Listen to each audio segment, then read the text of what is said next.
why after 10 Valentine's Day, we ditched expensive gifts for experiences, and spoiler alert, we are now wealthier and happier because of it.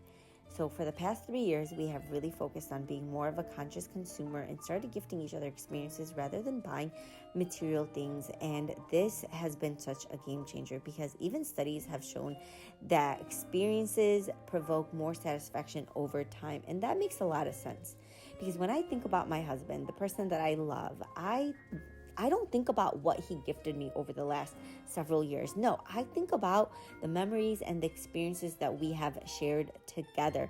And that's what's so important. And this memory of us experiencing this private, luxurious spa at the Ritz, followed by massages, was just out of the world. And this, might have cost us a lot, but I would not have traded this for the world because after that spa experience, we are so much happier.